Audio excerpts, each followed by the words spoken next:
Bonjour à tous, bienvenue dans ce deuxième épisode de la série Focus, une série dans laquelle, je vous le rappelle, je vous présente de façon non exhaustive les mécaniques basiques de certains decks qui sont un peu plus méconnus du format actuel, mais qui ont une chance tout simplement d'être représentés au championnat de France, afin de vous présenter ses forces, ses faiblesses, afin de pouvoir vous préparer au mieux au CDF qui arrive quand même à grands pas. Et je vous présenterai également deux petits engines qui peuvent très bien se combiner avec Crystron, et je vous expliquerai globalement l'intérêt de pouvoir combiner Crystron avec ces engines. Aujourd'hui, donc comme vous l'avez compris, on va parler de Crystron, qui a dans la dernière extension reçu quand même pas mal de supports, vraiment plutôt intéressant, donc ça semble quand même pertinent de refaire un petit tour de ce qui existe aujourd'hui dans le deck. On va donc commencer cette vidéo par expliquer globalement ce que font les cartes Crystron. On va retrouver dans les monstres de main deck trois familles. On va retrouver les synthoniseurs, les monstres qui ne sont pas des synthoniseurs mais qui vont nous permettre d'aller tutoriser quasiment toutes les cartes de notre deck, et nos deux monstres de niveau 5 qui vont être à la fois des extenders mais aussi des triggers et qui vont nous permettre d'apporter des pièces de combo vraiment très très intéressantes et importantes pendant notre tour. On va commencer par les synthoniseurs, et on va commencer avec les trois anciens. Puisque ces trois anciens monstres synthoniseurs fonctionnent tous les trois de la même façon, ils vont fonctionner que pendant le tour adverse, et pendant sa main phase ou sa battle phase, vont pouvoir déclarer leur effet rapide pour pouvoir faire une invocation synchro, machine depuis notre extra deck. La seule chose qui va vraiment les différencier, c'est que chacun va pouvoir invoquer spécialement un monstre Crystron pour faire cette invocation synchro, et chacun vont l'invoquer d'un endroit différent. Quan, lorsqu'il va déclarer son effet en main phase ou en battle phase de l'adversaire, va pouvoir invoquer spécialement un monstre depuis notre main, puis dans le même effet, si l'effet est passé, va pouvoir faire une invocation synchro. Donc Quan, lui, il va invoquer de la main. Citri, elle, lorsqu'elle va déclarer son effet, elle va cibler un monstre Crystron dans notre cimetière, l'invoquer spécialement, puis faire une invocation synchro. La différence avec Citri, c'est que elle ne va pas envoyer les monstres au cimetière, elle va les bannir. Rion, quant à lui, va permettre justement de réinvoquer un Crystron banni, de faire notre invocation synchro pendant le tour adverse, et lui, il ne va pas envoyer les monstres au cimetière, mais il va les renvoyer dans le deck. Le monstre qui change vraiment la donne à ce niveau-là, c'est le dernier en date, c'est Tristaros. Puisque Tristaros, lui, n'a pas besoin d'attendre le tour adverse pour pouvoir déclarer son effet d'invocation synchro, il va pouvoir le déclarer en chaîne à n'importe quelle déclaration de carte ou d'effet. Donc même pendant notre tour, si notre adversaire nous active une trap quelconque ou un effet quelconque, il va pouvoir chaîne son effet, pour pouvoir invoquer spécialement un monstre Crystron depuis notre deck. Alors il n'y a pas vraiment de restriction sur le monstre qu'il peut invoquer, c'est juste pas lui-même. Il va pouvoir invoquer spécialement un monstre Crystron autre que lui-même depuis notre deck, et faire une invocation synchro. La différence aussi avec Tristaros, c'est que les trois autres, c'était leurs seuls effets de pouvoir faire une invocation synchro. Tristaros, c'est pas le cas, puisque lui, il va pouvoir se bannir depuis notre cimetière, pour détruire une synchro qu'on contrôle, et invoquer spécialement deux monstres Crystron depuis notre main deck.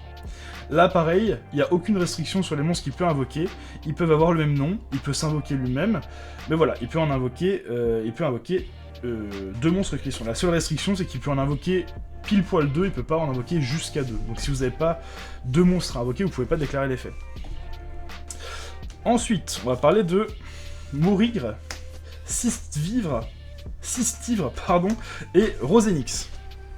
Là également, des monstres qui ont plus ou moins la même façon de se jouer, puisqu'ils vont d'abord tous les trois avoir un effet en commun sur le terrain, c'est qu'ils vont pouvoir cibler une carte face recto qu'on va contrôler, la détruire et pouvoir invoquer un synthoniseur Crystron depuis notre deck.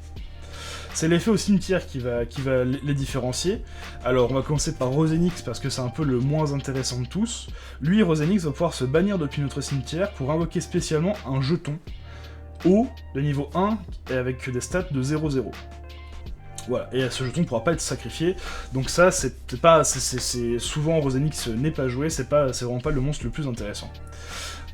Ensuite, Sistivre qui va pouvoir se bannir depuis le cimetière pour ajouter n'importe quel monstre Crystron depuis notre deck à notre main.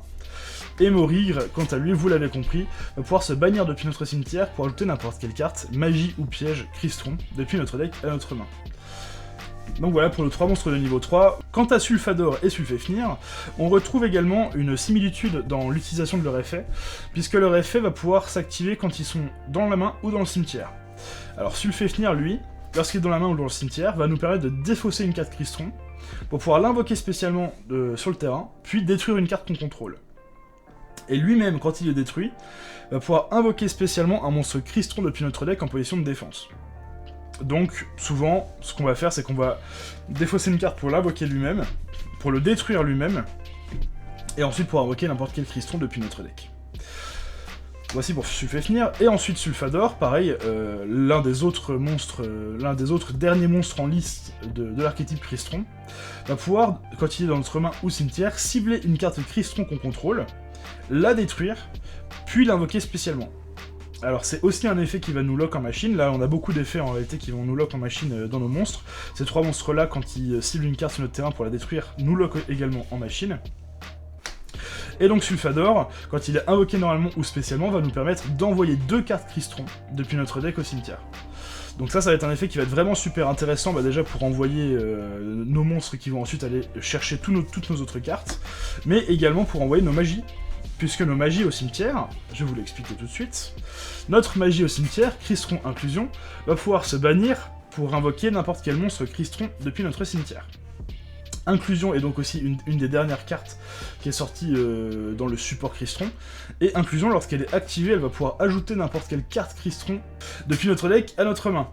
Donc en général, ce qu'on va faire, c'est qu'on va activer la magie, on va aller chercher Sulfador, Sulfador va cibler Inclusion pour la détruire, donc on va détruire Inclusion, Spé Sulfador, et Fils Sulfador, on va pouvoir envoyer un Morigre et un Sistivre par exemple, et donc là, de là vont partir tous nos combos. Et donc vraiment, Inclusion, excellente carte, et en combo avec Sulfador, du coup c'est encore meilleur.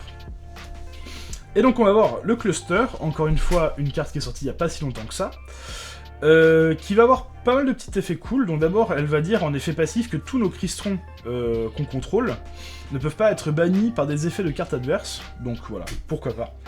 Et ensuite, elle va nous permettre de détruire des cartes sur le terrain adverse, donc on va pouvoir cibler une carte sur le terrain adverse, la détruire, en remélangeant une carte Crystron depuis notre cimetière et notre zone bannie. Mais si on contrôle un monstre Crystron synchro, on peut cibler 2 cartes au lieu d'une. Donc c'est plutôt cool, sachant que c'est une piège continue, donc on va pouvoir déjà la jouer pendant le tour adverse, et du coup réactiver l'effet tous les tours. On en vient du coup maintenant aux monstres synchro, qui sont plutôt pas mal. On va avoir Elesqueletus et Carillon Gandrax. Donc Elesqueletus, c'est le dernier qui est sorti. Lui, carte super chouette, puisqu'il va tout simplement nous permettre, lorsqu'il est invoqué par invocation synchro, de récupérer n'importe quelle carte Crystron depuis notre cimetière ou notre zone bannie. Donc de la reprendre, et ça ne cible pas. Donc c'est plutôt chouette. Et ensuite, lorsque elle est détruite par combat ou par effet de carte, elle va nous permettre de réinvoquer un monstre synchro, un monstre Crystron, pardon, depuis notre cimetière ou notre bannissement. Et, spoiler alert, on a un effet qui permet de la détruire pendant notre tour, qui est Tristaros, qui va souvent pouvoir se ban pour péter Elesqueletus, spé 2 de notre deck, et en résolution on aura Elesqueletus, qui va pouvoir nous réinvoquer un monstre Crystron dans notre cimetière ou depuis notre bannissement. Donc c'est plutôt intéressant. Et ensuite Carillon Gandrax, qui lui ne sert à rien pendant le tour, basiquement, mais qu'on va souvent vouloir faire pendant le tour adverse, puisque lui, lorsqu'il est invoqué par synchronisation, on peut cibler un nombre de monstres contrôlés par l'adversaire et ou dans son cimetière égaux au nombre de cartes utilisées pour l'invoquer, et on les bannit. Donc c'est un monstre de niveau 9, qui nécessite 2 monstres synthoniseurs et un monstre non synthoniseur. Donc c'est plutôt sympa.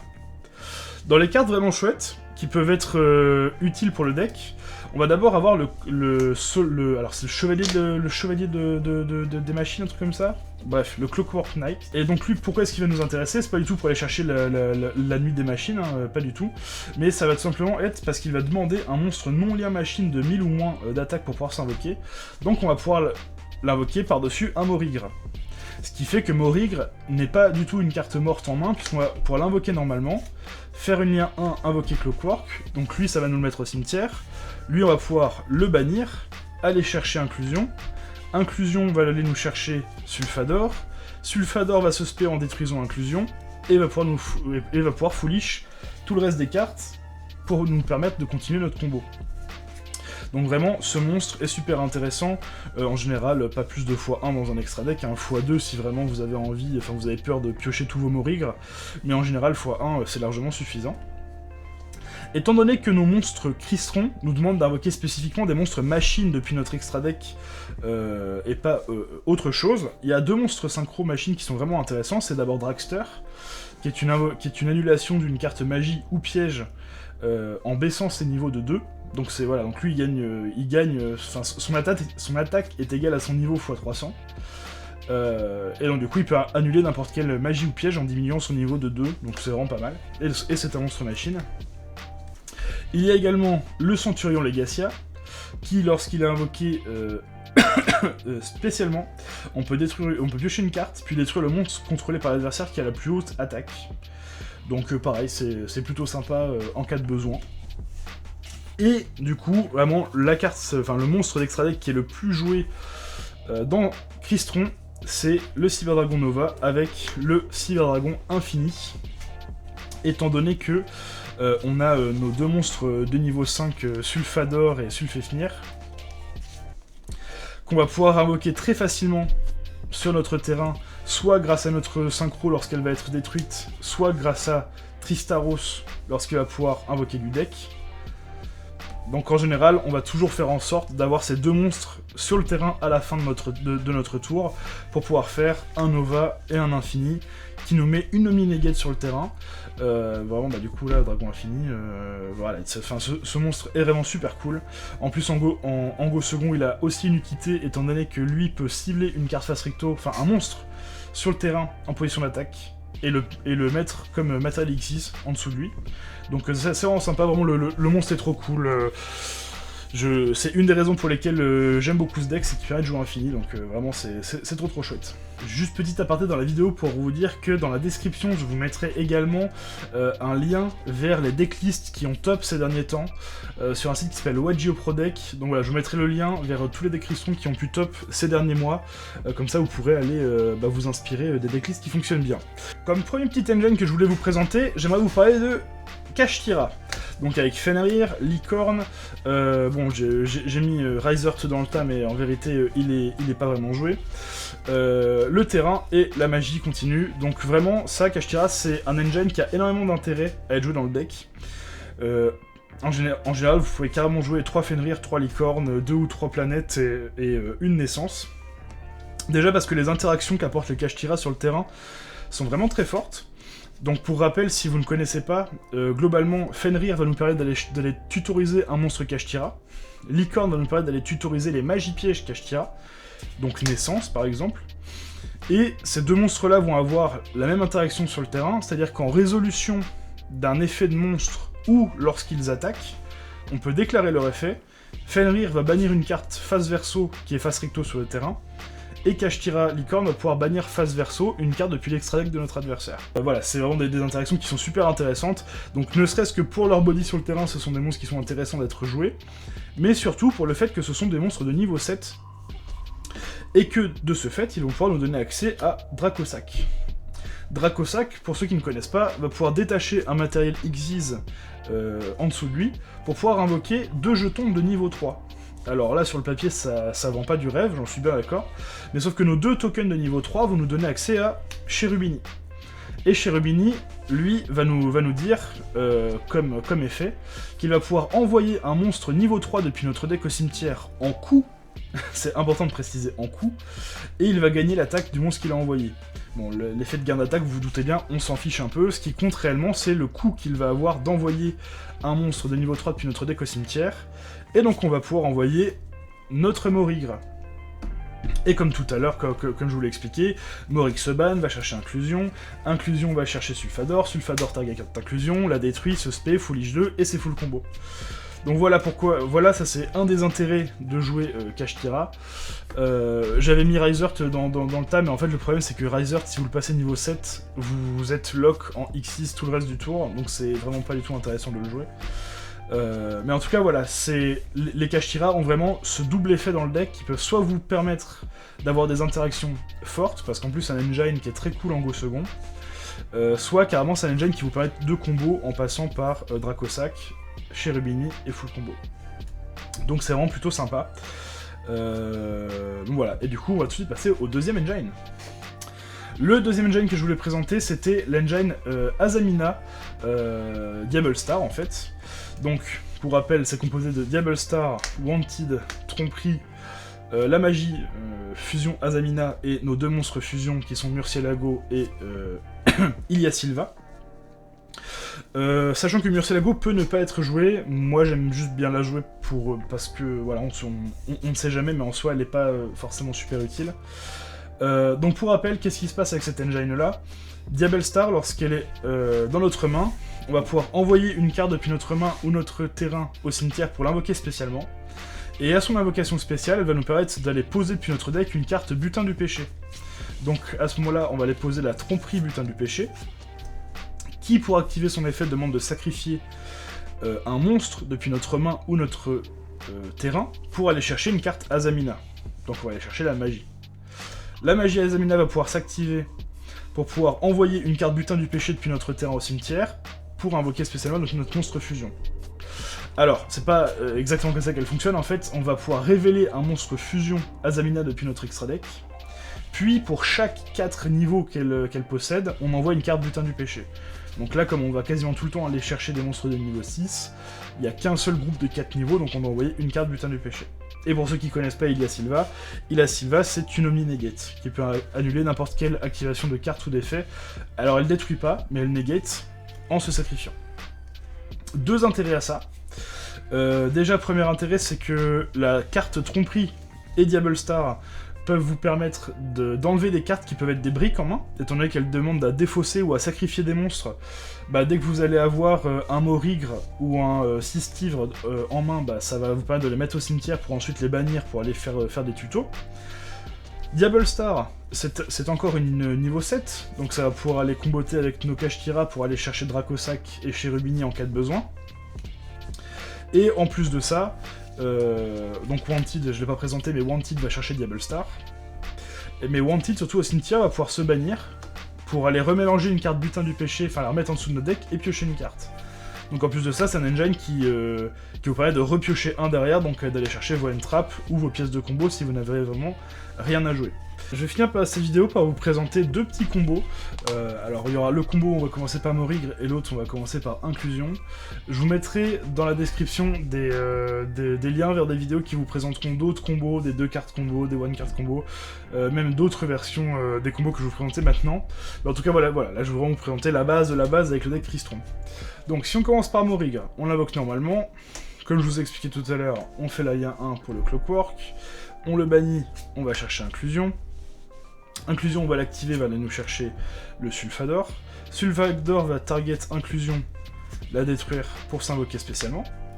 Là du coup on va avoir effet Sulfador pour envoyer au cimetière Sulféfnir et Sistivre.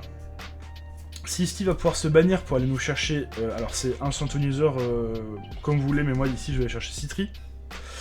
On va pouvoir déclarer Sulféfnir, discard Citri pour s'invoquer spécialement. Hop là, juste un petit peu de place. Puis du coup en résolution va se détruire lui-même, déclarer son effet au cimetière pour aller chercher notre Tristaros et l'invoquer spécialement sur notre terrain. On a de quoi faire une synchro 7, on l'a fait, on fait Elesqueletus. Alors là on va déclarer Elesqueletus pour aller récupérer une carte Tristron. En général moi je vous conseille d'aller récupérer votre Morigre qui sera un meilleur outil de grind game pour aller chercher la piège ou une deuxième magie. Déclaration de Tristaros, on va la ban pour détruire Elesqueletus. Et elle a invoqué spécialement 2 monstres Cristron depuis notre deck. Donc ici on va aller chercher un deuxième niveau 5, j'ai mis un deuxième Sulfador, mais ça pourrait très bien être un deuxième Sulféfnir, peu importe. Et surtout un deuxième Tristaros. En résolution on va avoir effet Elesqueletus pour invoquer un monstre depuis notre cimetière ou notre zone bannie. Donc là on va aller récupérer un deuxième niveau 5. Overlay Nova. Overlay Infini. Infini va pouvoir manger notre Clockwork pour se faire un matériel en plus.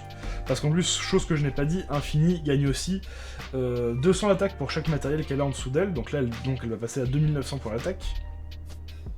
Et ensuite, là, on peut finir par effet Inclusion au cimetière pour se bannir et réinvoquer Citri. Donc notre board de fin, c'est ça. Alors ça peut très bien, on peut très bien ne pas déclarer la magie, et juste finir avec un Tristaros pour faire une synchro 7 pendant le tour adverse. Mais en gros, faire ça vous permet pendant le tour adverse de déclarer Tristaros pour invoquer encore un niveau 5, et faire votre synchro, ce qui vous donnerait accès à votre Corion d'Andrax. Et donc là on a une Omni et un monstre qui à son arrivée va pouvoir bannir 3 monstres sur le terrain ou cimetière. Donc ça c'est juste le one card combo classique, hein. Logiquement là il vous reste encore 4 cartes en main. Mais donc voilà, ça c'est vraiment le combo classique. On va maintenant passer avec le combo avec inclusion. Donc le combo qui commence par inclusion va être relativement similaire mais va nous donner une ressource en plus que vous allez voir. Donc on va commencer par inclusion, tuto Sulfador. Sulfador va target inclusion, la détruire, s'invoquer. Effet Sulfador, on va pouvoir envoyer un Sulféfnir et un Sistivre au cimetière.